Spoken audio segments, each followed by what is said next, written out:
আজকে দিনটা শুরু হলো ভোর ৫:৪ থেকে।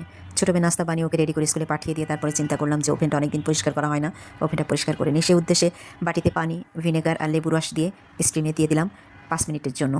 স্টিম হয়ে যাওয়ার পর একটা কাপড় দিয়ে, সুতি কাপড় দিয়ে ভিতরটা সুন্দর করে পরিষ্কার করে ফেললাম। এতে দারুণ একটা স্মেল আসে। আসলে যারা নতুন কখনো ওভেন পরিষ্কার করেনি তারা এভাবে করতে পারেন। আর এছাড়া কোনো অপশন নেই। ডিটারজেন্ট বা অন্য কোনো কিছু দিয়ে ওভেনের ভিতর তো পরিষ্কার করার ব্যবস্থা নেই। কেননা খাবারের ব্যাপার গন্ধ হয়ে যাবে। আউটসাইড যে কোনো কিছু দিয়ে পরিষ্কার করা যেতে পারে। তো আমি নিচু হয়ে পরিষ্কার করতে পারছিলাম না। আসলে সকালে আমার খুব ব্যাক পেইন থাকে। তো আমার হাসব্যান্ডকে বললাম একটু মুছে দিতে, মুছে দিচ্ছে। ওরও আসলে শান্তি নেই। সকালে নামাজ পড়ে বের হয়ে যায় ১-১.৫ ঘন্টা এক্সারসাইজ করে তারপরে বাসায় এসে আমাকে যথাসাধ্য সাহায্য করে। আলহামদুলিল্লাহ, এটা আমি আগেই বলেছি, আমার আল্লাহর দেয়া সর্বশ্রেষ্ঠ নিয়ামত আমার জীবনে। ও আমাকে সকল কাজে সহযোগিতা করে বলে আল্লাহর রহমতে আমি সবকিছু করতে পারি। টাকা পয়সা ধনদৌলত আসলে এগুলো কিছুই না। আমি খুব সাধারণ একটা মানুষ। আমার তেমন কোনো চাহিদা নেই।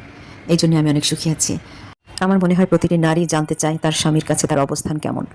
আর সেটা যদি হয় রেসপেক্টেড, তাহলে তার কোনো কথাই নেই। সবাই ভালো থাকবেন। আল্লাহ হাফেজ।